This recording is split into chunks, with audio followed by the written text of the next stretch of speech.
औरत का दूसरा किरदार एक बहन के रूप में है। औरत का तीसरा किरदार एक बीवी की सूरत में है।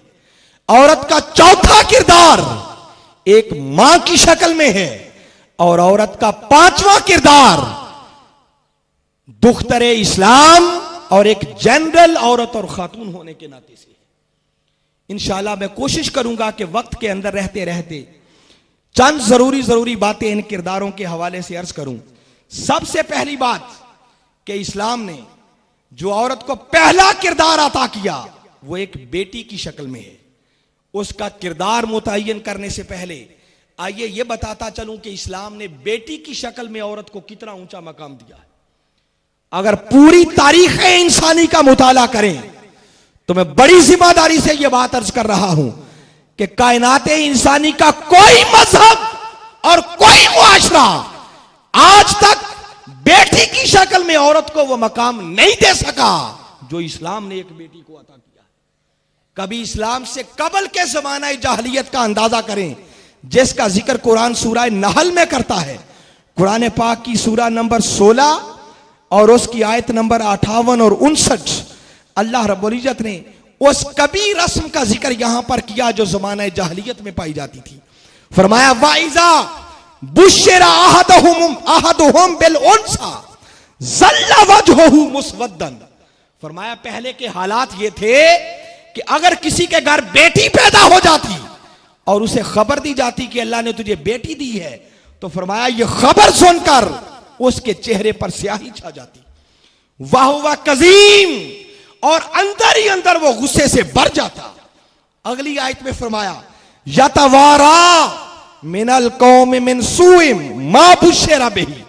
अब वो इस खबर की वजह से जो उसे दी गई थी वो अपने चेहरे को छुपाता फिरता, अपनी कौम से छुपता फिरता कि अब मैं अपने खानदान वालों को, कौम वालों को क्या मुंह दिखाऊंगा कि मेरे घर बेटी पैदा हो गई है।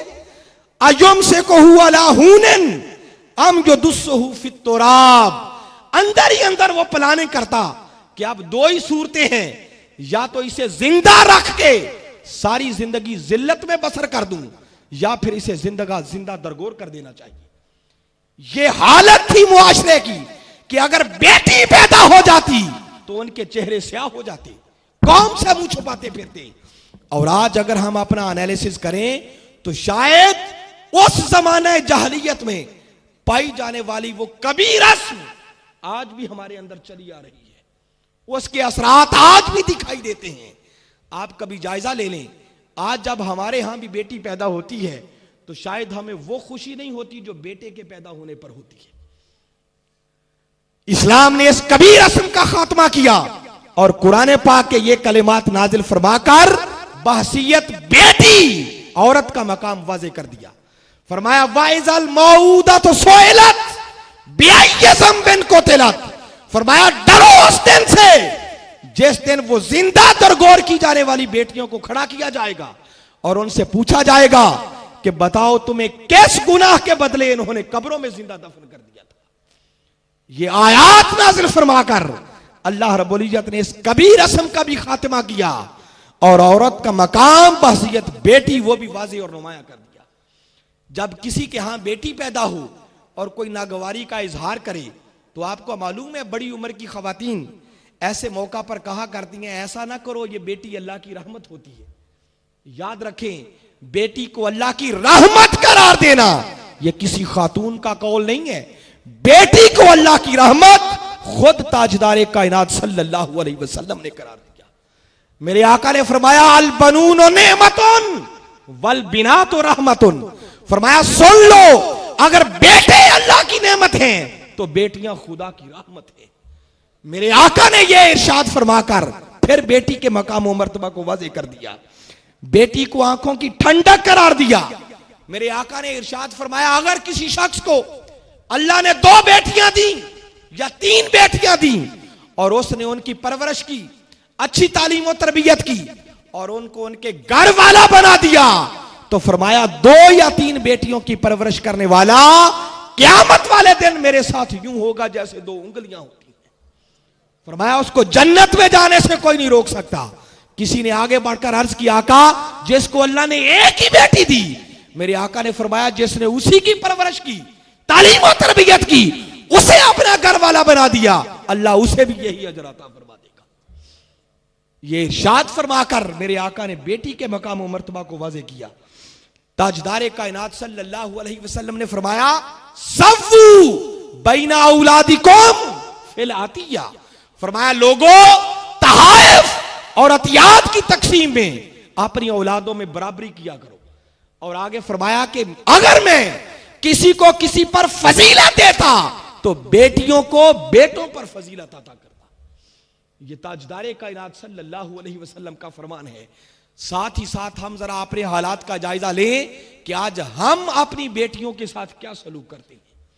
अगर बेटी के मकाम और मर्तबा का अंदाजा करना हो तो ताजदारे कायनात सल्लल्लाहु अलैहि वसल्लम के उसवा हसना को कभी अपने सामने रखें।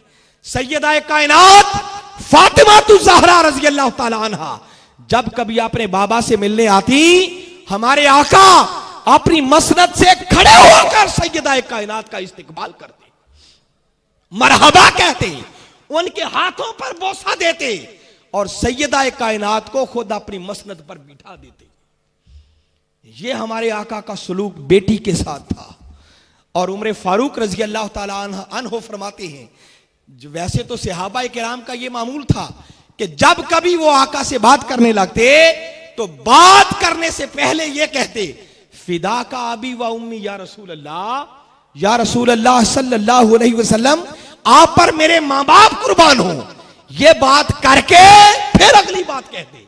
उमर फारूक रज़ी अल्लाह ताला अन्हु रिवायत करते हैं, कहते हैं लोगों मैंने अपने कानों से सुना ताजदारे कायनात सल्लल्लाहु अलैहि वसल्लम एक दिन सैयदा कायनात से बात करने लगे और बात करने से पहले आप सैयदा कायनात को मुखातब करके फरमाने लगे फिदा के अबी व उम्मी या फातिमा, ए फातिमा तुझ पर मेरे मां बाप कुर्बान हो, तुझ पर अब्दुल्ला व आमिना कुर्बान हो।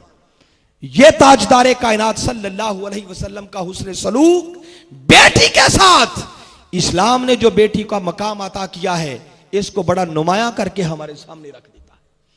तो सोचने की बात है कि अगर बेटी को अल्लाह रब्बुल इज्जत ने इतना ऊंचा दर्जा और मकाम दिया है तो फिर एक बेटी का इस्लामी मुआशरे में किरदार क्या होना चाहिए। हमारी माएं बहनें बेटियां तशरीफ फरमा है, मेरी इन बातों को आप तवज्जो से सुने। आपने अपना मकाम तो सुना, अपने किरदार को भी पहचानने की कोशिश करें। जब बेटी को अल्लाह रब्बुल इज्जत ने वालिदैन की आंखों की ठंडक करार दिया है, मेरे आका ने बेटी को वालिदैन के लिए रहमत करार दिया है, तो फिर बेटी को ऐसे किरदार की हामिल होना चाहिए कि उस किरदार की वजह से वो अपने वालिदैन की ठंडक बंद कर दिखाए। बेटियां गौर से सुने, आज अगर बेटी लिख पढ़ जाए तो अपनी बूढ़ी मां को खातर में ही नहीं लाती। वो कहती है ये अनपढ़ जाहिल बूढ़ी मां कहां से आ गई। याद रखें बेटियां तवज्जो से सुने, जब मेरे आका ने फरमा दिया अल जन्नत तहता अक़दामिल उम्महात के बेटियों सुन लो, तुम्हारी जन्नत तुम्हारी माओ के कदमों के नीचे है। कोई बेटी उस वक्त तक जन्नत में दाखिल नहीं हो सकेगी जब तक कि अपनी वालिदा को खिदमत करके राजी नहीं कर लेती है। फिर अल्लाह रब्बुल इज्जत ने बेटी के लिए अपनी रजा खुद वालिद की रजा में रखी है। तो कोई बेटी उस वक्त तक अल्लाह की रजा को हासिल नहीं कर सकती जब तक कि वो पहले अपने वालिद को राजी नहीं करती है। तो बेटी का पहला किरदार यह है कि वो अपने वालिदैन की मोती हो, फरमाबरदार हो, उनकी अताअत करने वाली हो, उनकी खुशी और गमी का एहसास करने वाली हो। बार बार जो कुरान पाक में फरमाया वबिल वालिदैन एहसाना, फिर बेटी को इस किरदार का हामिल होना चाहिए कि वो अपने वालिदैन के साथ हुस्न सलूक करने वाली हो, एहसान के अमल से पेश आने वाली हो। अगर बेटी का वालिदैन के साथ क्या बर्ताव होना चाहिए तो इस पर भी मैं कोई और मिसाल नहीं, फिर सैयदा कायनात का तर्ज अमल आप लोगों के सामने रखना चाह रहा हूं। बेटियां इस बात को गौर से सुने कि सैयदा कायनात एक बेटी होने के नाते अपने बाबा के साथ कैसे मोहब्बत करती थी, कैसे उनसे हुस्न सलूक से पेश आती।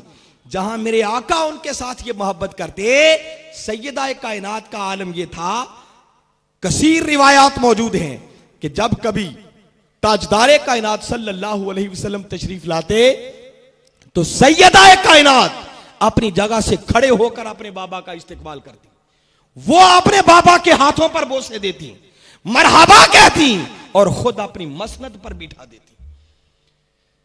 और वो तारीखी वाकया भी आपको याद होगा कि मेरे आका ने विसाले मुबारक से पहले सैयदा कायनात को बुलाया, कान में कुछ फरमाया, जिसको सुनकर सैयदा कायनात रो दी। फिर दोबारा बुलाया, फिर कान में कुछ फरमाया, जिसको सुनकर सैयदा कायनात मुस्कुरा दी। बाद में पूछा गया कि ऐ सैयदा कायनात, आप रोई क्यों और मुस्कुराई क्यों? फरमाने लगी कि पहले मेरे बाबा ने मुझे अपनी जुदाई की खबर दी, अपने पर्दा फरमाने की खबर दी। जब बाप की जुदाई की खबर सुनी तो मुझसे रहा ना गया, मेरी आंखों में आंसू आ गए। फरमाया दूसरी मर्तबा मुस्कुराई क्यों? फिर फरमाती हैं कि दूसरी मर्तबा मेरे बाबा ने मेरे कान में मुझे अपने विसाल और मुलाकात की खुशखबरी दी। फरमाया कि ऐ फातिमा, मेरे खानदान में सबसे पहले जो मुझसे आकर मिलने वाली हो फातिमा, कोई और नहीं, वो तुम हो। जब बाप से मुलाकात की खुशखबरी सुनी तो सैयदा कायनात कहती है मैं मुस्कुरा दी। सैयदा कायनात का ये अमल बेटियों के लिए किरदार पेश कर रहा है कि बेटी की वालिदैन के साथ और बाप के साथ मोहब्बत का आलम यह होना चाहिए कि वो रोए तो वालिदैन की जुदाई पर और खुश हो तो वालिदैन की मुलाकात पर। फिर बेटियों को ऐसे किरदार की हामिल होना चाहिए, कल ससुराल में चली जाएं तो वहां पर भी अपने वालिदैन के सर फख्र से बुलंद करने के काबिल। यह ना हो कि उनके तर्ज अमल को देखकर लोग कहें न जाने किस बुरे वालिदैन की औलाद आ गई। ऐसा तर्ज अमल पेश करें कि उसके तर्ज अमल और किरदार को देखकर लोग उनके वालिदैन को दुआएं दें और उनकी तारीफ करें। बेटी का किरदार फिर ऐसा होना चाहिए। इसी के साथ हाज़रीन मुकर्रम, फिर इस्लाम ने जो औरत को दूसरा किरदार दिया है वो एक बहन की शक्ल में है। बहन की सूरत में भी इस्लाम ने औरत को वो मकाम अता किया जो कायनात का कोई मुआशरा आज तक औरत को नहीं दे सका है। मेरे आका ने जहां बेटियों की बात की, साथ ही मेरे आका ने यह भी फरमाया कि अगर किसी शख्स को अल्लाह ने 2 बहनें अता की, 3 बहनें अता की, उनका बाप सर पे मौजूद नहीं था, भाई ने उनकी कफालत करके, उनकी तालीम और तरबियत करके उनको अपने घर वाला बना दिया, तो फरमाया ऐसे भाई को जन्नत में जाने से रोक कोई नहीं सकेगा। ये इरशाद फरमाकर मेरे आका ने बहन के मकाम और मर्तबा को वाज़ा कर दिया। अगर बहन के मकाम का अंदाजा करना हो तो कभी चश्मे तसव्वुर में लाए, अरे हजरत शीमा जो मेरे आका की रजाई बहन थी, हजरत हलीमा सादिया का दूध पीने वाली थी, जब उनके कबीले के लोग जंगी कैदी बनकर आए और हजरत शीमा उनकी रिहाई के लिए आई और मेरे आका को खबर हुई कि हजरत शीमा आ रही हैं, कुर्बान जाए आका के हुस्न सलूक पर मेरे आका ने अपने कंधों की कमली उतार कर उस शीमा के एहतराम के लिए उसके कदमों में बिछा दी। ये मेरे आका ने अपने इस उस्वा-ए हसना से इस बात का ऐलान कर दिया कि सुनो, इस्लाम ने बहन को मकाम कितना ऊंचा अता किया है। अरे वो एक बहन ही तो थी जिसकी आवाज पर मोहम्मद बिन कासिम एक भाई की शक्ल में कहां से चला और फतूहात करता करता कहां तक पहुंच गया था। फिर याद रखें कि बहन के लिए भाई के दिल में ये जो एक गैरत होती है, ये सिर्फ और सिर्फ इस्लाम का दिया हुआ तोहफा है। दुनिया के किसी मजहब और किसी मुआशरे के अंदर किसी भाई के दिल में बहन के लिए वो गैरत मौजूद नहीं है जो इस्लामी मुआशरे के अंदर एक भाई के दिल में अपनी बहन के लिए गैरत मौजूद होती है। ये इस्लाम का दिया हुआ तोहफा है। अगर बहन का मकाम इतना ऊंचा है तो फिर बहन का किरदार क्या होना चाहिए। अगर बहन की कफालत करके भाई जन्नत में जा सकता है तो फिर बहन को भी ऐसी किरदार का हामिल होना चाहिए कि जिसके किरदार की वजह से वो भाई जन्नत में चला जाए। अगर बहनें अपना किरदार अदा करने वाली बन जाएं तो वो बड़े बड़े भाइयों को भी राह रास्त पर लाने का बाइस बन सकती है। कभी चश्मे तसव्वुर में लाए, अरे वो एक बहन ही तो थी जिसने सैयदना उमर फारूक रजी अल्लाह ताला अन्हु की तकदीर बदल दी थी। वो तो नंगी तलवार लेके जा रहे थे, कोई रास्ते में मिला, पूछा उमर किधर जा रहे हो, जवाब देने लगे कि माअज़ल्लाह इस्लाम और बानिए इस्लाम का खातिमा करने जा रहा हूं। वो आगे से कहने लगे, उमर पहले अपने घर की तो खबर ले लो, तुम्हारी बहन और बहनोई इस्लाम ला चुके हैं। उमर वहीं से पलटे, सीधा बहन के दरवाजे पर पहुंचे। दस्तक दी, दरवाजा खुला। उमर ने जाते ही बहनोई को मारना पीटना शुरू कर दिया। जब मार मार के थक गए और फिर भी बहन की जुबान से अल्फाज सुने कि उमर मार मार के जान भी निकाल दो, लेकिन मोहम्मद अरबी का दीन हमारी रूहों से नहीं निकल सकता। अरे तलवार गिर गई, दिल पसीज गया और अर्ज करने लगे कि अच्छा बहन जरा लाके मुझे सुनाओ तो सही, तुम क्या पढ़ रहे थे। बस बहन की जुबान से सूरह मरियम की आयत की तिलावत सुनने की देर थी। दोस्तों, उमर की तकदीर बदल गई। वो जो कत्ल करने आए थे खुद मोहम्मद मुस्तफा की निगाहों का शिकार हो गए। अर्ज करने लगे, बस उमर को पकड़ो, आका की बारगाह में ले चलो ताकि कलिमा पढ़ के दायरा इस्लाम में दाखिल हो जाओ। तो लिहाजा अगर बहनें चाहें तो वो अपने भाइयों की तकदीर बदलने का भी बाइस बन सकती हैं।